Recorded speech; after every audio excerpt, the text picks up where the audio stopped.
बाबा जी और हुजूर जी की प्यारी साध संगत जी, राधा स्वामी जी साध संगत जी, आज ब्यास में एक अद्भुत और ऐतिहासिक सत्संग हुआ। 14 सितंबर को व्यास धाम में बाबा जी ने जो सत्संग फरमाया उसका रंग कुछ अलग ही था। आज का सत्संग सिर्फ एक साधारण प्रवचन नहीं बल्कि एक चेतावनी थी, एक जागरण था, एक पुकार थी आत्मा के लिए। अक्सर बाबा जी हमें प्रेम, करुणा और कोमलता से समझाते हैं, लेकिन आज उनके शब्दों में एक गहरी गंभीरता और सख्ती थी। उनका स्वर नरम जरूर था लेकिन संदेश बहुत स्पष्ट था। बाबा जी ने कहा, अगर बाबे की बात नहीं मानी तो 84 से कोई नहीं बचा सकता। यह सुनकर पूरी संगत कुछ पल के लिए स्तब्ध हो गई। ऐसा लगा जैसे किसी ने आत्मा को झकझोर कर जगा दिया हो। बाबा जी का यह वाक्य मानो हमें हमारी असली मंजिल याद दिलाने आया है। बाबा जी ने पहली बादशाही से जुड़ा एक बहुत सुंदर और गहरा प्रसंग सुनाया। इस प्रसंग में उन्होंने हमें हमारी वास्तविकता का आईना दिखाया। उन्होंने बताया कि इंसान कितनी जल्दी अपनी असलियत भूल जाता है और माया में फंस जाता है। करीब 1 घंटा 10 मिनट तक सत्संग चला। इस दौरान बाबा जी ने श्री गुरु अर्जुन देव जी की वाणी हर की पूजा दुर्लभ है, संतो किनु कछु ना जाई पर विस्तार से विचार रखा। उन्होंने समझाया कि यह वाणी सिर्फ शब्द नहीं है बल्कि गुरु घर की अमूल्य धरोहर है। यह हमें यह सिखाती है कि असली पूजा किसकी करनी है, असली भक्ति किसके चरणों में करनी है और उसके लिए कौन सा रास्ता सही है। बाबा जी ने समझाया कि जब जब संत महात्मा इस धरती पर अवतरित हुए उन्होंने सिर्फ एक ही संदेश दिया, अपने आप को पहचानो, अपने मालिक को पहचानो और उसी के चरणों में जुड़ जाओ। हर युग में महात्माओं ने इंसान को प्रभु की ओर मोड़ने के लिए अलग अलग नामों का सहारा लिया ताकि लोग आसानी से समझ सकें। पर इंसान ने क्या किया? नामों को ही पकड़ लिया, उनमें उलझ गया और असलियत से दूर हो गया। बाबा जी ने बहुत सुंदर उदाहरण दिया। जैसे एक बच्चा अपनी माँ को कभी माँ, कभी अम्मा, कभी मम्मी कहकर पुकारता है। नाम चाहे कितने भी हो लेकिन माँ बच्चे का रिश्ता कभी नहीं बदलता। उसी तरह इंसान चाहे किसी भी धर्म में जन्म ले, किसी भी नाम से प्रभु को पुकारे, असली भक्ति तो उसी एक परमात्मा की करनी है जो सबका मालिक है। बाबा जी ने आज एक और गहरा संदेश दिया। उन्होंने कहा, पलट्टू एक को एक है, दूजा ना है कोई। इसका मतलब यह है कि यह पूरी सृष्टि एक ही शक्ति के अधीन है, दूसरा कोई नहीं है। जो कुछ है वही एक है। हमें उसी की ओर लौटना है, उसी के प्रेम में लगना है। बाबा जी ने यह भी समझाया कि यह जीवन बहुत कीमती है, हमें इसे व्यर्थ नहीं गंवाना चाहिए। उन्होंने कहा, समय बहुत तेजी से निकल रहा है, हर दिन एक अवसर है, हर सांस एक मौका है अपने मालिक को याद करने का। अगर आज हम ध्यान और भक्ति में नहीं लगेंगे तो कल बहुत देर हो सकती है। बाबा जी ने सभी से हमें सही मार्ग पर चलने की ताकत दे और हमें अपने चरणों में टिकाए रखें। पूरी संगत बाबा जी के इस सत्संग से गहरे रूप में प्रभावित हुई। हर किसी के चेहरे पर एक नई जागरूकता और अंदर एक नई ऊर्जा महसूस हो रही थी। किसी ने उसे भगवान कहा, किसी ने अल्लाह पुकारा, कोई गॉड कहता है तो कोई अकाल पुरुष। बाबा जी बोले, नाम भले ही अलग हो पर शक्ति वही है जो इस संसार को चला रही है। बाबा जी बोले, जरा सोचो, दुनिया के जितने भी मजहब हैं, क्या किसी ने कभी कहा कि मालिक दो हैं? नहीं, सबका इशारा हमेशा उसी एक ओर रहा है। लेकिन असली सवाल यह है कि वह परमात्मा कहाँ है? बाबा जी ने कहा, वह कहीं बाहर या दूर नहीं बैठा बल्कि हमारे भीतर ही विराजमान है।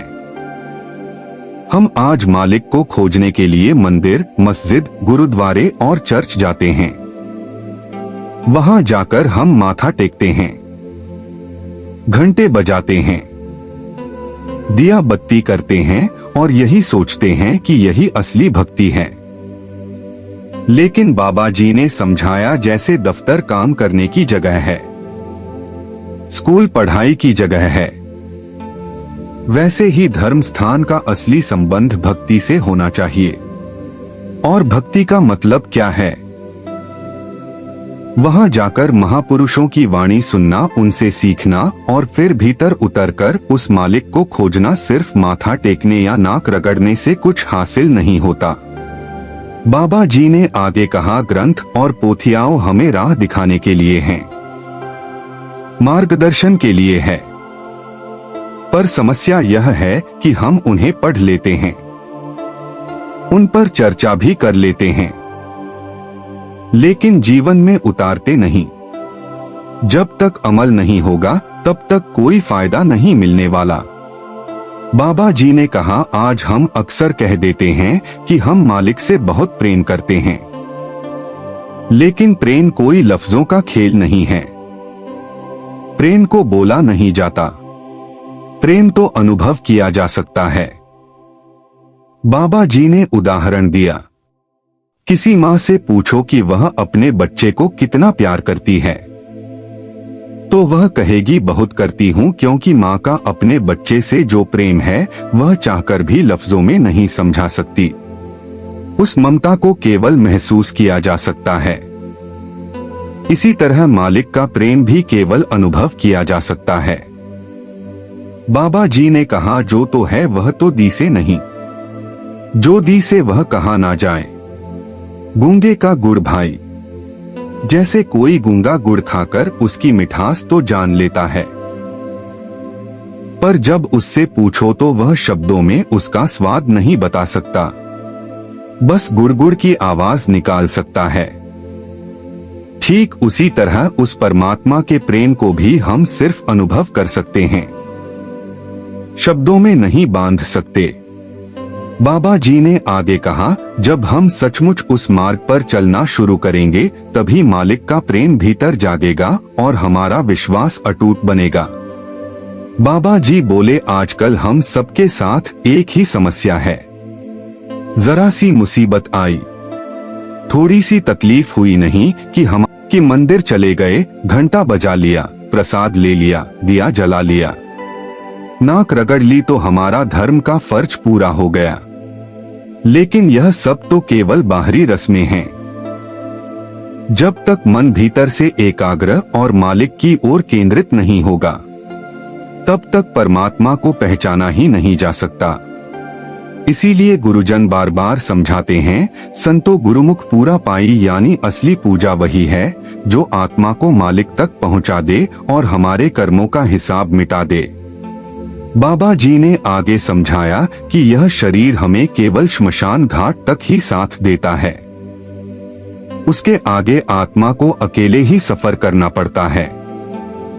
इसीलिए गुरु वाणी में कहा गया है, 84 जूनी सुभाए मानस को प्रभु आई, जो नर चुके सो आए जाए दुख पाई। अर्थात परमात्मा ने जीव को 8 लाख योनियों में बांटा है। उन सब में इंसान का जन्म सबसे श्रेष्ठ बनाया गया है। बाकी सारी योनियां केवल भोग भोगने के लिए हैं। लेकिन मानव जन्म ऐसा है जिसमें हम अपने पुराने कर्मों का फल भी भोगते हैं और नए कर्म भी रचते हैं। बाबा जी समझाते हैं कि मालिक ने हमें सबसे अनमोल वरदान दिया है और वह है विवेक की शक्ति। यह विवेक हमें सोच समझकर फैसले लेने के लिए मिला है। लेकिन समस्या यह है कि इंसान अक्सर इसे इस्तेमाल ही नहीं करता, और अगर करता है तो गलत कामों में करता है। हम में से ज्यादातर लोग भीड़ का हिस्सा बनकर चलते हैं। बाकी लोग जैसा कर रहे हैं हम भी वैसा ही करने लगते हैं। बहुत कम लोग होते हैं जो ठहरकर सोच समझकर कदम उठाते हैं। जब तक इंसान अपने विवेक का सही उपयोग करके मालिक की ओर नहीं मुड़ता तब तक उसका जीवन बेकार ही चला जाता है। बाबा जी कहते हैं, हमने जीवन का अर्थ ही गलत समझ लिया है। हमें लगता है कि बस संतान पैदा कर लेना, धन दौलत जोड़ लेना, आराम करना, खाना पीना ही सब कुछ है। यह सब जरूरी जरूर है, पर जीवन का असली मकसद इससे कहीं ऊंचा है। मालिक ने हमें सिर्फ खाने, पीने और पैसा कमाने के लिए यहाँ नहीं भेजा। उसने हमें यह दुर्लभ अवसर दिया है कि हम इस जीवन में मेहनत करके उसे पहचानें और उससे जुड़ जाएं। गुरुवाणी में भी यही समझाया गया है। कई जन्म भय कीट पतंगा, कई जन्म गज मीना कुरंगा, शंख परख होयो गोविंद मिलन की यह तेरी वरिया, अर्थात हम असंख्य जन्मों में कीड़े मकोड़े, पशु पक्षी और ना जाने कितनी ही योनियों में भटकते रहे। अब जो यह मनुष्य जन्म मिला है, यह कोई साधारण जन्म नहीं बल्कि परमात्मा से मिलने का अद्वितीय मौका है। अगर हम इस उद्देश्य को पहचान लें और इसे पूरा कर लें, तभी हमारा जीवन वास्तव में सफल कहलाएगा। आगे बाबा जी बोले, असली भक्ति का साधन क्या है? बाबा जी ने कहा, पुण्य करना, दान देना, जप और तप करना, यह सब ठीक है और अपने अपने स्थान पर जरूरी भी हैं। लेकिन इन सबसे ऊंचा साधन है नाम स्मरण। गुरुवाणी में भी आया है, असली मकसद तो आवागमन के इस चक्र से छुटकारा पाना है और यह मुक्ति केवल नाम स्मरण से ही संभव है, किसी और उपाय से नहीं। बाबा जी ने बताया कि मीराबाई ने भी यही अनुभव किया था। वे राजमल की रानी थी। अपार धन, दौलत और वैभव उनके पास था, लेकिन जब सद्गुरु की कृपा से उन्हें नाम का खजाना मिला, तब उन्हें समझ आया कि असली दौलत यही है। उन्होंने अपनी वाणी में कहा, पायो जी मैंने नाम रतन धन पायो, वस्तु अमोलक दी, मेरे सद्गुरु कृपा कर अपनायो, जन्म जन्म की कुंजी पाई जग में सभी गवायो। यानी मीराबाई को जब नाम का खजाना मिला, तब सारी दुनियावी संपत्ति तुच्छ लगने लगी और उन्होंने नाम की दौलत को ही अपनी असली संपत्ति मान लिया। बाबा जी कहते हैं, आज इंसान असली दौलत छोड़कर दुनियावी दौलत इकट्ठा करने में लगा हुआ है।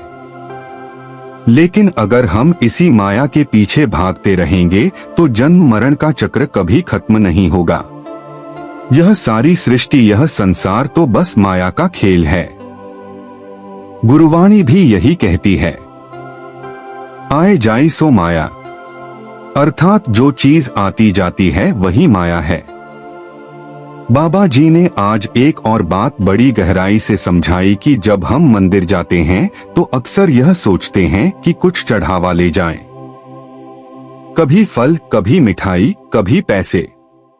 संसार में रहते हुए हम यह सब तो याद रखते हैं, लेकिन उस असली घर के बारे में नहीं सोचते जहां एक दिन हर किसी को लौट कर जाना है। वहां तो हम खाली हाथ ही पहुंचने वाले हैं। अब सवाल यह है कि आखिर मालिक को हम क्या भेंट कर सकते हैं? बाबा जी ने कहा, इंसान के पास वास्तव में अपना कुछ भी नहीं है। यह मैं और मेरी तो बस हमारा गढ़ा हुआ भ्रम है। असली भेंट वही होगी जब हम अपना मन, अपनी लगन और नाम स्मरण उस मालिक के चरणों में अर्पित कर दें। बाबा जी ने याद दिलाया कि पहली बादशाही गुरु नानक देव जी हर पल यही कहते रहे, तेरा तेरा। उन्होंने कभी मेरा नहीं कहा, जबकि हम मनुष्य हर समय मेरा मेरा झपते रहते हैं। हम मैं और मेरी के दायरे से ऊपर ही नहीं उठ रहे। असलियत तो यह है कि आत्मा परमात्मा का अंश है। इसीलिए इंसान को भी चाहिए कि वह जीवन को तेरा तेरा कहते हुए गुजारे।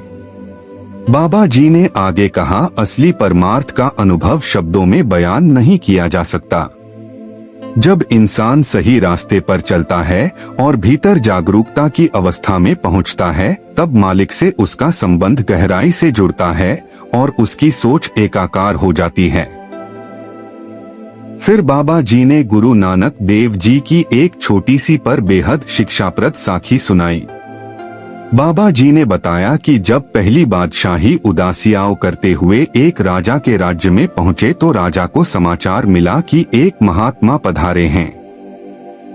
राजा तुरंत गुरु नानक देव जी से मिलने आया और विनम्रता से प्रणाम करके बोला, गुरु महाराज आदेश करें, मैं आपको कौन सी भेंट अर्पित करूं? यह सुनते ही राजा तुरंत खड़ा हो गया और बोला, सच्चे बादशाह, अगर यह गद्दी मेरी नहीं तो आज से यह आपकी हुई। आप कृपा करके बताइए मेरे लिए और क्या हुक्म है? गुरु जी ने मुस्कुराकर समझाया, मुझे तुम्हारी गद्दी की कोई आवश्यकता नहीं, बस इतना ध्यान रखो कि आगे से जो कुछ भी इस्तेमाल करो उसे मालिक का समझकर ही करना, क्योंकि सच्चाई यह है कि यहाँ किसी की कोई चीज अपनी नहीं है। एक दिन यह सब यहीं छूट जाना है। यह सब कुछ उसी प्रभु का है। बाबा जी ने आगे समझाते हुए कहा, मालिक जब चाहे हमें भरपूर देता है और जब चाहे वापस ले लेता है। हमें कभी शिकायत नहीं करनी चाहिए और ना ही माथे पर शिकन लानी चाहिए।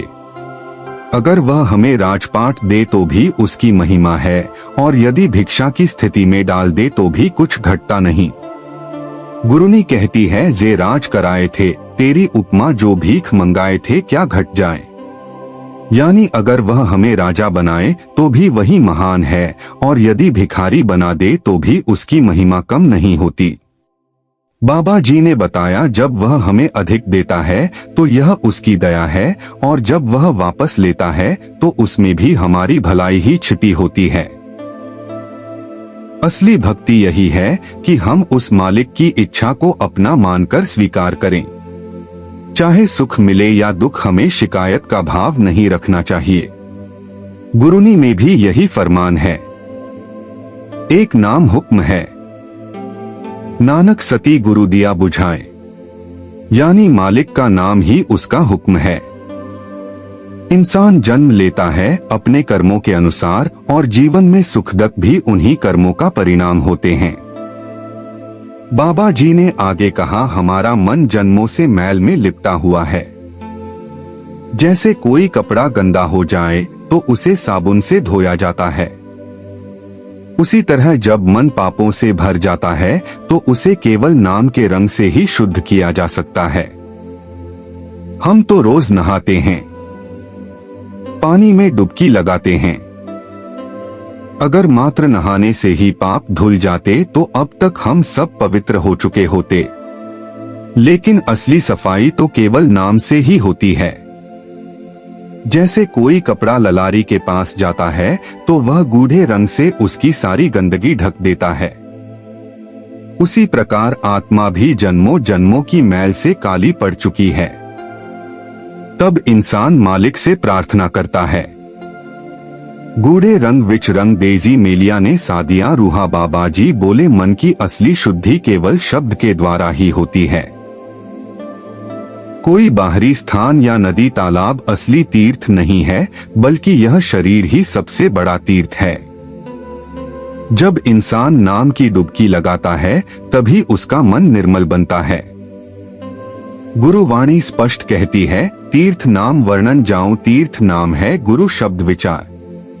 बाबा जी समझाते हैं कि जब इंसान जागरूकता की स्थिति में पहुंचता है तभी भीतर ज्ञान और ध्यान की रोशनी प्रकट होती है, और आत्मा का जुड़ाव उस परम शक्ति से होता है जिसने इस सृष्टि को रचा है। जो लोग यह बहाना बनाते हैं कि हमें समय ही नहीं मिलता, असल में वे मन के विकारों को बाहर निकालना। मैंने बहुत सत्संग सुने हैं, मैं डेरे कई बार गया हूँ, लेकिन सवाल है उससे पाया क्या? अगर हम केवल इतना सोच लें कि मेरा गुरु बहुत पहुंचा हुआ है, तो जरा सोच कर देखो कि इससे हमारा क्या भला हुआ। पहुंचा हुआ तो गुरु है, लेकिन असली फायदा हमें तभी होगा जब हम खुद भी उसी रास्ते पर चले और गुरु की बात को माने। बाबा जी कहते हैं, जब तक इंसान खुद उस राह पर कदम नहीं बढ़ाता तब तक वह केवल झूठी ही तसल्ली में ही जीता रहता है। असली साधना तो आत्मा को पहचानना है। किसी और की कमाई से हमें कुछ नहीं मिल सकता। लेना भी शब्द से है और देना भी शब्द से ही है। वही शक्ति जिसने पूरी सृष्टि रची है। असल में हमें उसी से जुड़ना है। भक्ति का वास्तविक अर्थ ही है नाम से लगन। जीवन में दुख और कठिनाइयां आना स्वाभाविक है, लेकिन इंसान का मकसद इन दुखों से ऊपर उठकर उस अवस्था तक पहुंचना है जहां मन स्थिर और परमात्मा में रमा रहे। बाबा जी कहते हैं, आज के समय में धर्म के नाम पर जितनी हिंसा हो रही है उतनी शायद किसी और कारण से नहीं होती। मालिक ने हर जीव को बनाया है, पर हम उसी के बनाए जीवों के शत्रु बन बैठे हैं।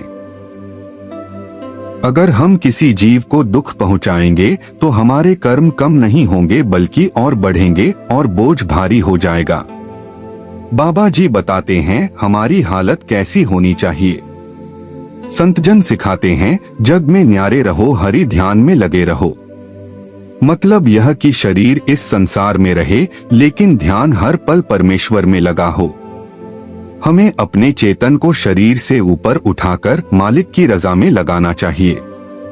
यह पूरी कायनात उसी परमात्मा की है। जैसे डॉक्टर की एक छोटी सी सुई हमारे बड़े शरीर में कंपन पैदा कर देती है, उसी तरह अगर हम किसी जीव को पीड़ा देंगे तो क्या उस दुख पर अपना सुख खड़ा कर सकते हैं? कभी भी नहीं। असल समस्या यह है कि हम मन के गुलाम बन चुके हैं। लेकिन सच्ची भक्ति वही है जो गुरुजन हमें समझाते हैं। वे हमें बताते हैं कि मालिक का भाना क्या है और उसमें कैसे जीना है। जब हम शब्द में टिकते हैं, संतों की संगति में रहते हैं और गुरु की बात मानते हैं, तभी मालिक हमारे साथ हर कदम पर बना रहता है।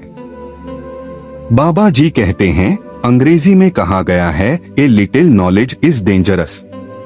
यानी जरा सा अनुभव मिलते ही हम दूसरों को समझाने लगते हैं, हर जगह अपनी ढपली बजाने लगते हैं। लेकिन हकीकत यह है कि सबसे पहले हमें खुद सीखना है, खुद उस राह पर चलना है। जब हमारा आचरण, हमारी दिनचर्या ही एक मिसाल बन जाएगी तो लोग बिना कुछ कहे ही उससे प्रेरणा लेने लगेंगे। मालिक की बढ़ाई करना, शब्दों से प्यार जताना, यह सब आसान है, पर असली आध्यात्मिकता वहीं से शुरू होती है जहां शब्द थम जाते हैं। बाबा जी बार बार यही समझाते हैं, करके दिखाओ, खुद बनकर दिखाओ। यहां दिखावे की गुंजाइश नहीं है। यहाँ चाहिए सच्चाई और सच्चा प्रेम। बाहरी आडंबर का कोई अर्थ नहीं। गुरुनी में भी आया है, तुझ बिन और की मंगना सब दुखा दे, दुख दे नाम संतो किया। उतरे मंदी भूख, यानी प्रभु के नाम के सिवा जो कुछ भी मांगते हैं वह अंत में दुख ही देता है।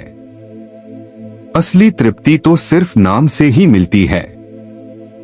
इसीलिए बाबा जी बार बार समझाते हैं कि भजन सिमरन ही असली मार्ग है। उसी से आत्मा पार लग सकती है। जो हम बोते हैं वही काटते हैं, तो उसका मन धीरे धीरे शांत होने लगता है।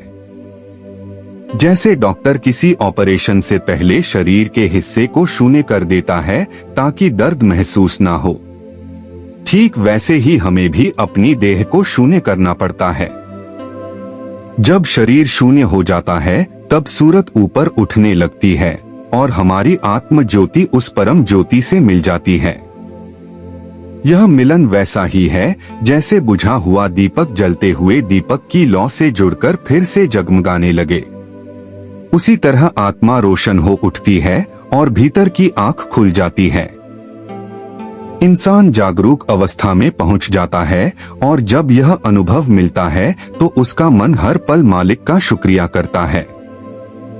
भीतर से एक अनदेखी शक्ति उठ खड़ी होती है जो हमें संभालती है और मालिक के योग्य बना देती है।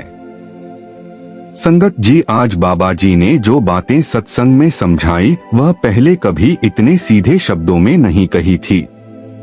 आज का सत्संग बिल्कुल नया और अलग है। परसों सवाल जवाब में बाबा जी ने साफ कहा था कि जिंदगी बदलने के लिए सिर्फ एक ही सत्संग काफी है। अगर किसी ने ठीक से सिर्फ एक सत्संग सुन लिया तो वह अपने आप को बदल सकता है। लेकिन सच्चाई यह है कि हम हजारों सत्संग सुनने के बावजूद भी नहीं बदल पाए। बाबा जी की प्यारी साध संगत जी सभी को प्यार भरी। राधा स्वामी जी साध संगत जी परोर में बाबा जी से एक लड़के ने सवाल किया था कि बाबा जी 2015 में मुझे नाम दान मिला था। मैंने कोशिश की, आगे बढ़ता रहा। बाबा जी एक सत्संग है, कर नैनो दीदार महल में प्यारा है। उसमें हर स्टेज बताई गई है। उन स्टेजों से मेरे अंदर प्यार बढ़ा और मैंने ध्यान करना शुरू किया। बाबा जी पहले ध्यान आता था लेकिन अब आगे नहीं बढ़ पा रहा हूँ। बाबा जी ने कहा, बेटा मालिक का हुक्म है भजन करना, हमने नतीजा नहीं देखना है, हमने हुक्म में रहना है। नाम की कमाई करनी है तो प्यारी साध संगत जय। इसके आधार पर एक लड़के ने सवाल किया और उसका बाबा जी ने जवाब भी बड़ा खूबसूरत दिया। तो आज यही सत्संग हम बड़े प्रेम भाव से हर एक स्टेज को बहुत ध्यान से सुनेंगे। तो आप जी से पहले ही विनती की जाती है कि चैनल को सब्सक्राइब करके और नोटिफिकेशन बेल दबा दें ताकि रोजाना के सत्संग आप मिस ना कर सकें। वाणी संत कबीर साहिब जी महाराज जी की है और सत्संग के वचन है, कर नैनो दीदार महल में प्यारा है। कबीर साहिब का शब्द है, आप फरमाते हैं कि यह जो शरीर है रूह या आत्मा के रहने का महल है। फिर कहते हैं कि ईश्वर, परमेश्वर, ब्रह्मा, पारब्रह्म खुद खुदा भी इसके अंदर है। बाहर ना किसी को मिला है और ना ही मिलेगा। बाहर क्या है? सिर्फ कागज, पत्थर और पानी। तीर्थों पर पानी है। मूर्तियां पत्थर से बनी हुई हैं और किताबें कागज की हैं और तो कुछ नहीं। लेकिन जो ग्रंथ, पोथियां, वेद शास्त्र हैं, यह सारे नाम की महिमा करते हैं। किताबों में नाम की सिर्फ और सिर्फ महिमा है। उनमें नाम या परमात्मा खुद नहीं, वह तो तुम्हारे अंदर है।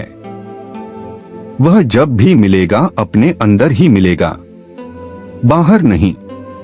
अब कहते हैं कि तुम इस शरीर रूपी महल में दाखिल हो जाओ। तुम्हारा परमात्मा तुम्हारे अंदर है। अंदर आंखों से ऊपर चलो और उसके प्रत्यक्ष दीदार करो। अगली कड़ी में फरमा रहे हैं, काम, क्रोध, मद, लोभ, विकारों, संतोष छिपा मत डालो। कहते हैं कि अगर अंदर जाना है, उससे मिलना है, तो पहले अपने दिल को साफ करो और यह चीजें छोड़ दो। यानी सबसे पहले काम छोड़ दो, क्योंकि कामी पुरुष अंदर नहीं जा सकता। काम और नाम की दुश्मनी है। इसलिए हमें क्या करना है?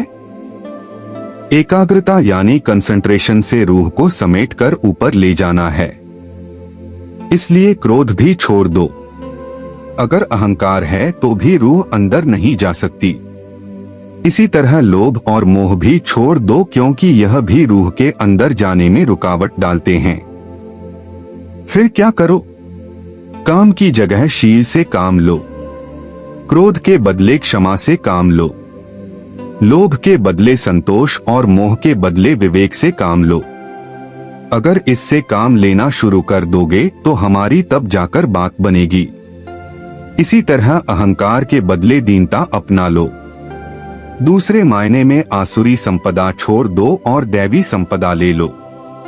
यानी जो सहायक शक्तियां हैं उनको ले लो और जो विरोधी शक्तियां हैं उनको हमेशा के लिए छोड़ दो। अब आगे फरमाते हैं, मध्य मास मिथ्या तज दारो हो ज्ञान घोड़े असार भ्रम से न्यारा है। कहते हैं शराब छोड़ दो, मांस छोड़ दो, झूठ भी बोलना छोड़ दो। इन तीनों को छोड़कर फिर अंदर जाओ। अगर इन तीनों में से एक भी चीज है तो रूह कभी अंदर नहीं जा सकती। अगली कड़ी में फरमा रहे हैं, धोती नेति स्वस्थ पाव आसन पद्म जगत से लाओ, आंखों से नीचे संतों का अपना मार्ग नहीं समझ। यह कबीर साहिब इसलिए कह रहे हैं कि कोई यह ना कहे कि संत आंखों से ऊपर चले गए, नीचे का उन्हें पता ही नहीं है। दूसरे लफ्जों में वे ऊपर ही नहीं गए। गुरु नानक देव जी और अन्य संतों ने गैर जरूरी समझते हुए नीचे का हाल बयान नहीं किया है, मगर कबीर साहिब ने नीचे और ऊपर दोनों का हाल बयान किया है। याद रखने वाली बात यह है कि आंखों से नीचे के आसन करने वाले महात्मा नीचे रह जाते हैं और उनके सेवक भी नीचे ही रह जाते हैं। अब कबीर साहिब हठ योग के 3 साधनों का वर्णन कर रहे हैं। धोती, वस्त्र और नेति। धोती में करीब 3 अंगुल चौड़ा और 810 हाथ लंबा मलमल का कपड़ा लेकर पानी में भिगोकर निकल जाते हैं और थोड़ी देर रुकने के बाद वापस बाहर निकाल देते हैं। इससे आंतों की मैल दूर हो जाती है। बस्ती का हो या एनीमा, इसमें नीचे से पानी डालकर वह खाना जो पखाना बन चुका है बाहर निकाल देते हैं। अब अंदर कोई मैल नहीं रही। नेति क्या है? एक रेशम का डोरा होता है, उस पर मोम लगा लेते हैं। वह नाक के एक सुराख से चढ़ाकर उसका सिरा मुंह के बीच में से निकाल लेते हैं। इससे जो दिमाग की बलगम होती है निकल जाती है। अब योगी प्राणायाम शुरू करते हैं। क्या पूरक, कुंभक और रेचक? पूरक श्वास का भरना, कुंभक ठहराना और रेचक खाली करना है। अब 8 किस्म का कुंभक और 8 किस्म का रेचक है। इनका अपना अपना हिसाब होता है और फिर इसे बढ़ाते चले जाते हैं। कई कई घंटे श्वास नहीं लेते। अगली कड़ी में फरमाते हैं, कुंभक का रेचक करवा। पहले मूल सुधार कारज होता रहा है। कहते हैं योगी मूल चक्र पर बैठकर पद्मासन लगाकर सांस भरते, ठहराते और खाली करते हैं। पद्मासन यह है, एक पैर उठाकर दूसरे पर और दूसरे पैर को पहले पर रखकर आलथी पालथी मारकर बैठ जाना। फिर तवज्जो बाजू कहते हैं। ध्यान, ध्यान कहाँ रखते हैं? मूल चक्र में। मूल चक्र गणेश चक्र को कहते हैं। अगली कड़ी में फरमाते हैं, मूल कमल दल चतुर्खानों का जाप, लाल रंग मानो मूल चक्र या गुदा चक्र 4 दल का कमल है। यहाँ योगी कलिंग कलिंग का जाप करते हैं। गुदा चक्र का वर्णन रंग लाल है, यानी यहाँ की जो रोशनी है वह लाल है और जो देवता या मालिक है वह गणेश है। अगली कड़ी में फरमाते हैं, देव गणेश रूपा थन रिद्धि सिद्धि चंबर डुला रहा है। जब मूल चक्र को पार कर लो तो रद, यह मुख्य पूजा है। इसका अर्थ है कि अगर गणेश की पूजा करो तो मनोरथ यानी सिद्ध पूरे हो जाते हैं। अब पंडित तो कहते हैं कि गणेश की पूजा करो, मगर होता क्या है? उधर दुकान खोलनी है और इधर पूजा भी करनी है। क्या करते हैं? कहते हैं बुलाओ पंडित जी को। पंडित जी मूर्तियां ले आते हैं। अगर मूर्ति नहीं लाते हैं तो गुड़ की डली पर धागा लपेट लेते हैं। पूजा हो गई। जब दुकान खोली वह चली नहीं तो कहते हैं कि जी पूजा तो की, लेकिन बना कुछ नहीं। बने क्या? पूजा की या क्या किया? असली पूजा तो प्राणायाम करके अंदर जाना और गणेश जी के दर्शन करना था। वह तो किया नहीं। फिर मिले क्या? गणपति के दर्शन करने से रिद्धि सिद्धि हासिल हो जाती है और उनकी बदौलत दुनिया की चीजें मिल जाती हैं।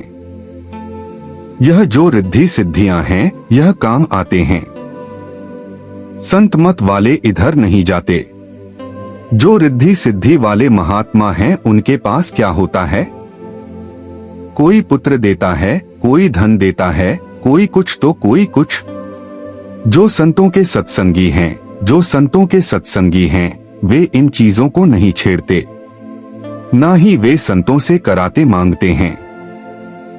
संतों से कराते यहाँ पर बैठकर योगी ओम ओम का जाप करते हैं, लेकिन वहां वह ओम शब्द नहीं जो नाम की शक्ति है, बल्कि वह इन 6 चक्रों में है ही नहीं।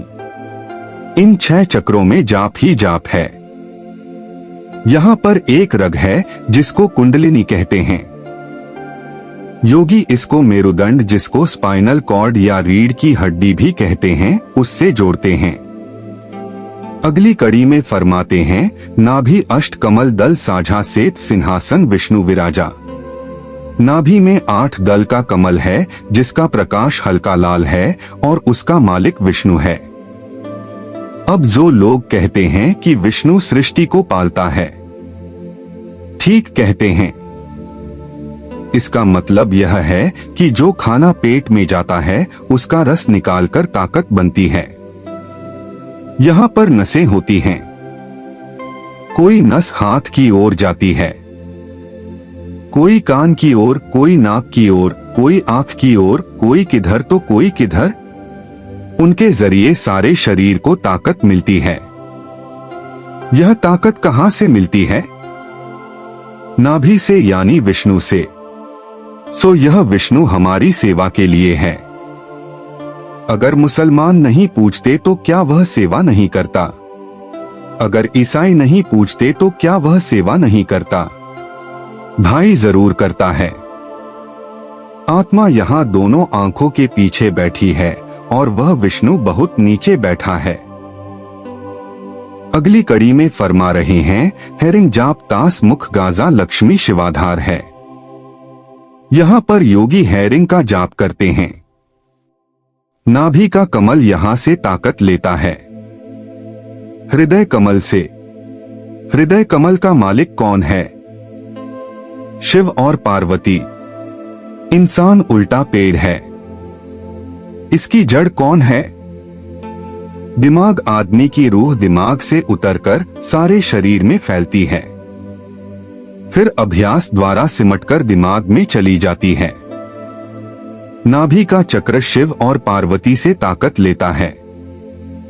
अब अगली कड़ी पर आते हैं।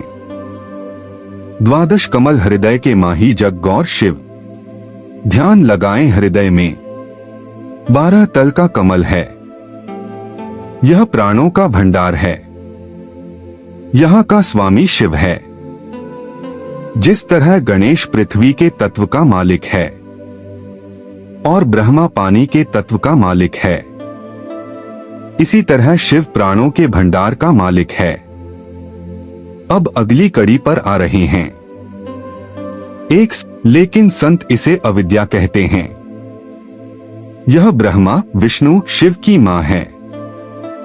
यह तीनों इससे ताकत लेते हैं, यानी ब्रह्मा विष्णु से ताकत लेता है, विष्णु से विष्णु ताकत, शिव अष्टांग से। इस तरह यह तीनों ही अष्टांग से ताकत लेते हैं। अब अगली कड़ी पर आ रहे हैं हरिहर ब्रह्मा, चंवर, डोराई।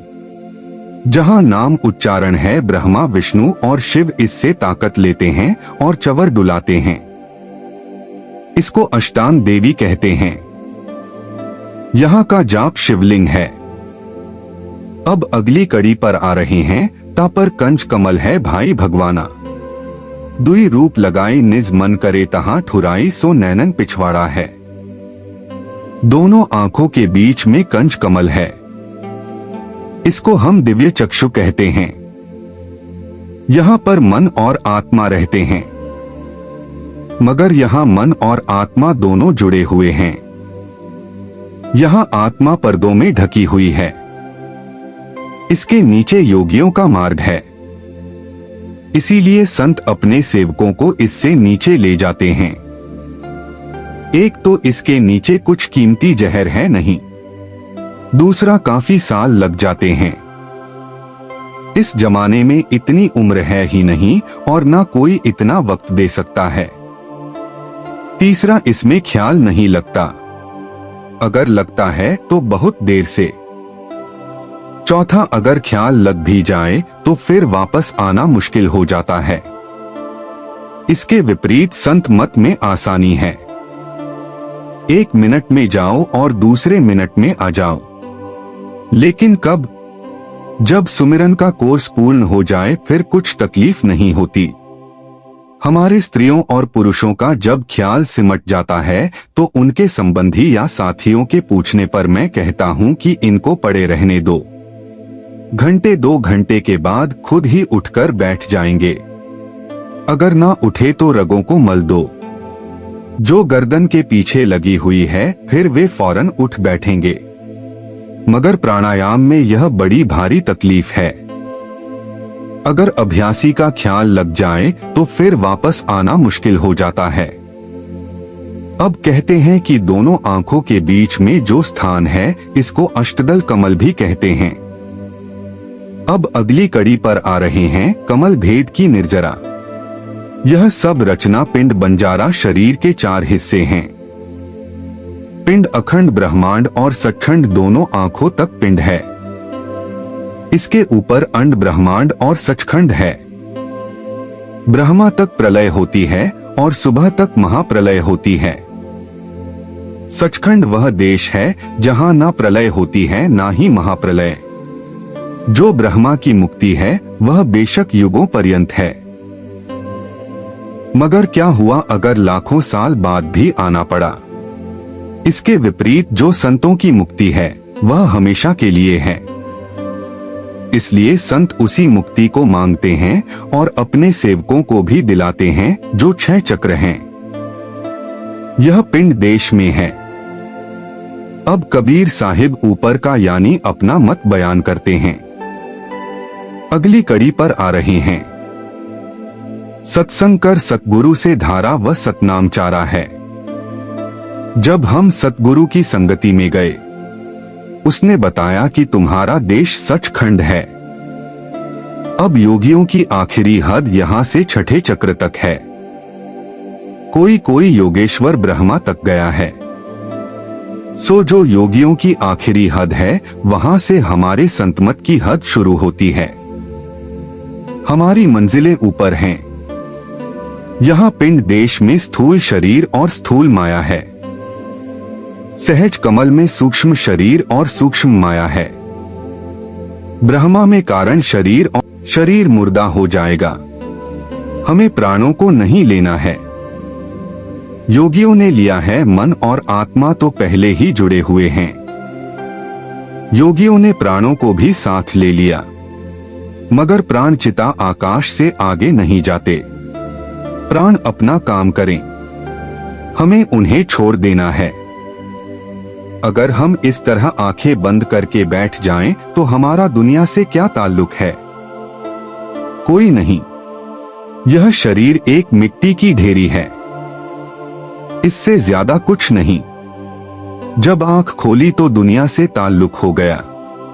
जबान खोली तो बोले, कान खोले तो सुनना पड़ा। अब कहते हैं आंखों की तवज्जो, कानों की तवज्जो और बोलने की तवज्जो तीनों को काट दो। यानी जो बाहर जाते हैं उनको अंदर ले आओ और अनहद शब्द को सुनो जो सतगुरु बताता है। अब अगली कड़ी पर आ रहे हैं। दोनों दिल एक तार मिलाओ, तब देखो गुलजार है यह। हमारी दोनों आंखें इस तरह हैं। जब हम अभ्यास करेंगे दोनों आंखों की ज्योति तीसरी आंख में आ जाएगी। सुमिरन से सूरत को अंदर ले जाओ, अंदर तीसरी आंख में प्रकाश हो जाएगा। कई असलियत से बेखबर मजहब वाले आंख की रोशनी को देखते हैं। गीता में श्री कृष्ण भगवान जी कहते हैं कि नाक के अग्रभाग को देखो रोशनी आ जाएगी, लेकिन वह रहनुमाई नहीं करेगी। कई सत्संगियों को अपनी शक्ल दिखाई देती है। मैं कहता हूं कि खबरदार उसका ध्यान नहीं करना। वह अपना स्वरूप बहुत रोशनी देता है। जो भी देखता है कह उठता है, अहम ब्रह्मास्मि यानी मैं ब्रह्मा हूं, और वही रह जाता है। वेदांत तीसरी आंख में आ जाएगी, तब अंदर रोशनी पैदा हो जाएगी। संतों की शिक्षा तीसरे दिन से शुरू होती है। अब अगली कड़ी पर आ रहे हैं चंद सुर। एक के घर लाओ, सूक्ष्म से ध्यान लगाओ। पहले रोशनी आएगी है कि हम ब्रह्मा, फिर सूरज और चंद्रमा आएंगे। इसके आगे क्या है? तीन रास्ते हैं, दाया, बाया और बीच का सुषुम्ना का है, जिसके अंदर से सूरत को जाना है। अब अगली कड़ी पर आ रहे हैं। त्रिवेणी के संत समाज भोर उत्तर चल पा रहा है। यह सूक्ष्म इशारा दिया गया है, वर्णन तो बहुत लंबा है। यही गुरु नानक देव जी कहते हैं, पूरब पश्चिम को आवे रवि शशि दोई 71 मिलावे। पश्चिम ते जो चढ़े सुमेरावे पर, दक्षिण का फेर सप्तपुरिया ऊपर कमलासन पार ब्रह्मा का आसन, जिन हीरे रत्न लाल परी नानक कहे उदासी सोई। यही अन्य महात्मा कहते हैं कि दाया और बाया रास्ता छोड़ दो, बीच के सुषुम्ना के रास्ते से चलो और जितनी जल्दी हो सके पहुंच जाओ। क्या पता है कब मर जाना है। अब अगली कड़ी पर आ रहे हैं। घंटा शंख सुनो धुन दो ही सहज कमल दल जगमग हुई।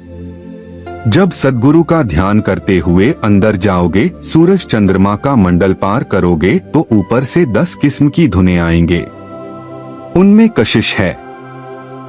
आप उनमें से घंटे और शंख की धुन पकड़ लो। जो सहस्त्र कमल है वहाँ 1000 बत्ती की बहुत खूबसूरत ज्योत है।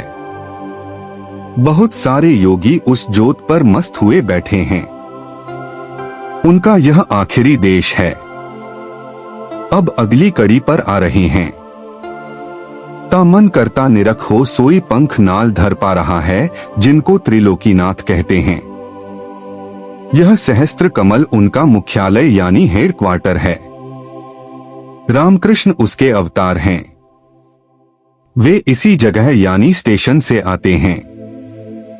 अब योगी सहस्त्र कमल को पार कर लेते हैं और आगे जाना चाहते हैं तो इसके ऊपर एक रग है जो बाल के 10वें हिस्से से भी बारीक है। कितने कंगूरे हैं वहाँ। गुरु नानक देव जी ने जवाब दिया कि खुदा इंसानी वजूद में रहता है। इस महल के बाहर है। 3 सीधे हाथ के, एक हाथ दूसरा हाथ से कोहनी तक, तीसरा कोहनी से कंधे तक, 3 उल्टे हाथ के, 3 दाएं टांग के, 3 बाएं टांग के 9 दरवाजे हैं। आंखें, कान, नाक वगैरह और 52 कंगूरे हैं। 20 नाखून और 32 दांत। फिर कहते हैं ऊपर खास महल पर देबाग खुदाई। कुत्ते बांग ना सुन सके रिहा खुदाई जगाए। रुकनुद्दीन जो आवाज ऊपर से आती है वह बुलाती है, मगर लोग सोए हुए हैं, सुनते नहीं। फिर कह रहे हैं छुट्टी पर नहीं पाक बस सोने ना बांग, कोई जो जागे से सुने साईं संधि सोई की सारी दुनिया सोई हुई है, जिस पर मालिक दया करे उसको जगा देता है। फिर कहते हैं राह खुदाई प्याला बालू 10 में पाई, हाथी जाए ना सकने हो मैं रखे अड़ाई, कि वह बाल से भी बारीक रास्ता है मन हाथी है, इस बारीक रास्ते से कैसे निकल सकता है। जब यह मन बारीक नम्र और निर्मल हो जाए तब निकल सकता है। एक सत्संगी हुजूर यह भी कहा है, कबीर मुक्ति द्वारा शंकर राय से पाए, मन तो मंगल होए रहे हो निकास क्यों कह जाए। अब अगली कड़ी पर आ रहे हैं। डाकिनी शाकिनी बहु किलकारी जन्म किंकर तम दूत अहंकार। अब सहस्त्र कमल में बेशुमार रिद्धि सिद्धि शक्तियां हैं। फिर ऐसी ऐसी खूबसूरत स्त्रियां हैं जिनका नमूना दुनिया में नहीं। इसी तरह स्त्रियों के लिए भी खूबसूरत मर्द हैं। जो स्त्रियां यहाँ कायम नहीं रहती वे वहाँ पर कैसे बच सकती हैं? इसी तरह जो मर्द यहाँ कायम नहीं रह सकते वे वहाँ कैसे बच सकते हैं? इसीलिए यहाँ सत्संग में यह शिक्षा दी जाती है कि मन इंद्रियों को काबू में रखो। जिसका मन यहाँ काबू में नहीं, जब वह अभ्यास करके अंदर जाता है तो वे कहती हैं कि तू यह भजन सुमिरन छोड़ दे, हम तुझे बादशाह बना देंगे। अगर स्त्री है तो कहती है कि हम तुझे महारानी बना देंगे, क्योंकि सतगुरु साथ होता है इसलिए वह अपने शिष्यों को इधर फंसने नहीं देता है। अब अगली कड़ी पर आ रहे हैं। सतनाम सुन भागे सारे, जब सतगुरु नाम उच्चारण है। बस सिर्फ जो मंत्र सतगुरु देता है उसको जपो, कोई पास नहीं आएगा। ना यमदूत पास आते हैं, ना धर्मराज के पास आता है और ना काल नजदीक आता है। अब अगली कड़ी पर आ रहे हैं। गगन मंडल विच ऊर्ध्व मुख को लिया। गुरु मुख साधु पर पिया कहते हैं। यह ब्रह्मा का देश है। जिस तरह सहज दल कमल में अमृत बरसता है, इसी तरह त्रिकुटी में भी अमृत बरसता है। अब हमें उल्टी चढ़ाई करनी है। यही सप्तर्षियों ने वाल्मीकि को शिक्षा दी थी कि उल्टा नाम जप। गोस्वामी तुलसी जी कहते हैं, उल्टा नाम जपत जग जाना। वाल्मीकि भय भ्रम समाना के उल्टा नाम जप कर वाल्मीकि ब्रह्मा में पहुंच गया। लोग कहते हैं कि राम राम का उल्टा मरा मरा कहकर ब्रह्मा में पहुंच गया। यह गलत है। जब हम ब्रह्मा में पहुंच गए, वहां एक उल्टा कुआं है जिसमें अमृत है। जब अमृत पिया, जन्मों जन्मों की आशा तृष्णा की प्यास बुझ गई। जो वहां पहुंचे वह साधु है। कपड़े पहनने वाले का नाम साधु नहीं, घर बार छोड़ने वाले का नाम साधु नहीं, बल्कि वहां पहुंचने वाले का नाम साधु है।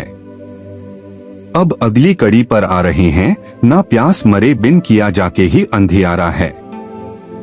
कहते हैं जिन जिन को कोई गुरु मिला उसने नाम दिया। यह मेहनत करके अंदर गए। यह दौलत उनके लिए है, तो उनकी हजारों लाखों रुपए कीमत आकी गई। अब अगली कड़ी पर आ रहे हैं। त्रिकुटी महल में विद्या सारा घन, हर गर्जे बजे नजारा। कहते हैं ब्रह्मा विद्या का भंडार है। ब्रह्मा में से सृष्टि पैदा हुई है। यही पालता है और यही फिर मिटाता है। यहां मात लोक में स्थूल माया है, सहस्त्र कमल में सूक्ष्म माया है और ब्रह्मा में कारण माया है। माया के बिना उत्पत्ति नहीं हो सकती। वहां त्रिकुटी में जो धुन उठ रही है बहुत मनमोहिनी है। जिस तरह मृदंग में से अति प्यारी गूंज निकलती है, या जिस तरह बादलों के गरजने की मीठी मीठी आवाज अगली कड़ी पर आ रहे हैं। लाल बरन सूरज उजियारा, चतुर कमल मल्हार, शब्द ओंकारा है। जिस तरह सुबह के सूरज की रोशनी लाल होती है, इस देश का सूरज भी लाल है। इस दुनिया के 1000 सूरज इकट्ठे कर लो तो वहां का एक सूरज बनता है। परमेश्वर ने आदमी के अंदर इतनी रोशनी रखी है, पर इस बेचारे को क्या खबर यहाँ 4 दल का कमल है जो 4 वेदों के ऋषियों ने 4 महावाक्य लिए हैं। वे यहाँ से लिए हैं, मगर वहां जबान नहीं, बल्कि वह ना लिखी जाने वाली और ना बोली जाने वाली धुन मारा है। आगे से सुन पाई मानसरोवर पैठ नहाई। अब दवा द्वार आ गया, इसकी रोशनी सफेद है। वहां पर एक तीर्थ है जिसको कबीर साहिब मानसरोवर कहते हैं, और उपनिषदों सोई जिन यह को मानने वाले आशी मुनि उसे प्रयाग और त्रिवेणी कहते हैं। आदमी के अंदर ही गंगा है, अंदर ही यमुना है, अंदर ही सरस्वती है। जहां पर इनका संगम होता है उसे प्रयाग कहते हैं। आशी मुनियों ने अंदर देखा है, लेकिन लोगों ने बाहर गंगा यमुना सरस्वती के संगम का नाम प्रयाग रख दिया। जब वाल्मीकि अभ्यास करके सूरत को ब्रह्मा में ले गए, अंदर की कुछ रचना देखी, तब रामचंद्र जी की पैदाइश से 10,000 साल पहले रामायण बनाकर रख दी। अब काल भगवान ने देखा कि मेरा सिस्टम इंतजाम खराब हो जाएगा, तब उसने ऐसी रचना रची ताकि दुनिया बाहर ही बाहर रह जाए, अंदर ना जा सके। इसलिए दुनिया वाकई बाहर मुखी हो गई। अब इस भेद को कौन समझे? तुलसी साहिब ने इस राम को बड़ी अच्छी तरह खोला है। इस दव द्वार के प्रयाग को गुरु नानक देव जी अमृतसर कहते हैं, जहां जाकर मन, माया, प्रकृति, तीनों गुण, 5 तत्व उतर जाते हैं और आत्मा नंगी हो जाती है। वहां कोई शरीर नहीं। तब यह कहती है मैं आत्मा हूं। फिर कहती है कि मेरा परमात्मा कौन है? सत्पुरुष सतनाम है। अब जो अंदर नहीं जाते वे कैसे माने? संत कहते हैं कि आओ जीते जी ऊपर चलो। वे मरने का उद्धार नहीं रखते बल्कि कहते हैं कि अब करो अब लो। अगली कड़ी पर आ रहे हैं। हंस मिले हंसा हो जाए, मिले जो अमिहारा है। जहां तक माया है, माया के भोग हैं, वहां तक हमारी कोई की वृत्ति है। कोई की खुराक क्या है? विता यहां आत्मा की खुराक क्या है? भोग। जब यह स्थूल सूक्ष्म कारण तीनों शरीर उतार देता है, अमृतसर में नहाता है, तब इसकी हंस गति हो जाती है। वहां ना इंद्रियां हैं ना मन, वहां विशुद्ध आत्मा है यानी निर्मल। तब यह कहता है मैं आत्मा हूं। उस अमृत को पीकर उसमें स्नान करने पर यह ऊपर रूहानी मंजिलों पर जाने के काबिल होता है। जिस तरह आदमी बीए पास करके किसी व्यवसाय में जाने के काबिल होता है। नहीं तो जिंगुरी जय जोगी की गुरु बजाए कह नानक मुक्त होवे जोगी सच्चे राह समाये योगी। यह जो तुम्हारे बाहर के बाजे हैं, यह घंटा 2 घंटे बजा लोगे फिर बंद, मगर उस गुरु की धुन जो तुम्हारे अंदर हर वक्त हो रही है, ऊपर चढ़ो और उसको सुनो। अब अगली कड़ी पर आ रहे हैं। द्वादश भानु हंस सुजियारा कमल मजारा शबद अंगारा है। यह 6 दल का कमल है। इसका मालिक निरंकार है। इस जगह पहुंचकर आत्मा की अपनी रोशनी बाहर सूरज की हो जाती है। मगर 12 सूरज की रोशनी होने के बावजूद आत्मा आगे महाशून्य के मैदान को पार नहीं कर सकती। वहां सद्गुरु अपनी रोशनी के जरिए रूह को ऊपर ले जाता है। इस जगह का स्वामी रामशंकर है। अब अगली कड़ी पर आ रहे हैं। महासून सिंध, जिसमें घाटी बिन सतगुरु पावे नहीं बाटी। बस अब रूह पार ब्रह्म के ऊपर, जिसको महाशून्य कहते हैं, वहां पहुंच गए। कहते हैं वहां 8 तल का कमल है।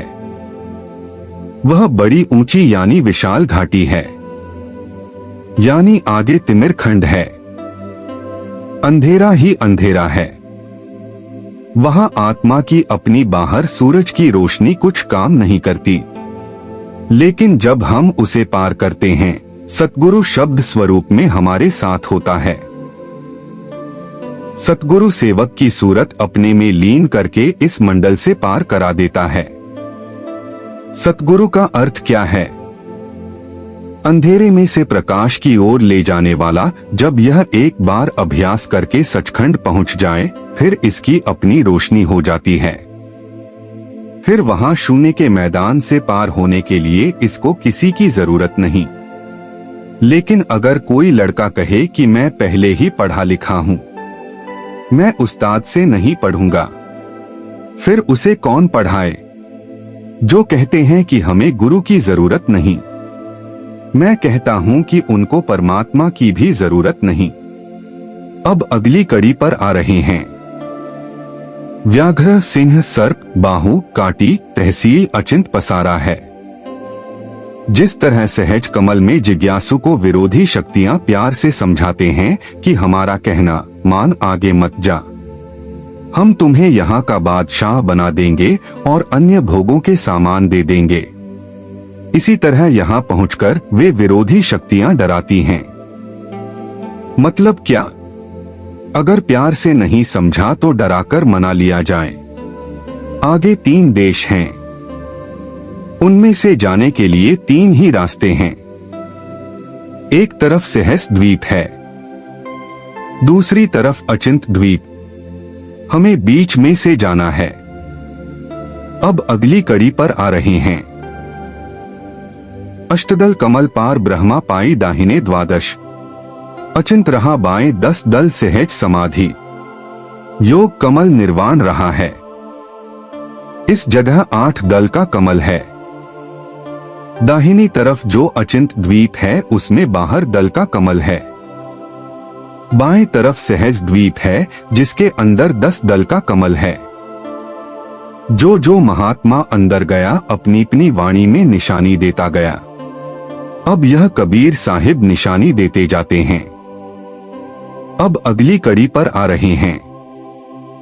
5 ब्रह्मा पांचों अंड तीनों पांच ब्रह्मांड अक्षर चिन्हों कहते हैं।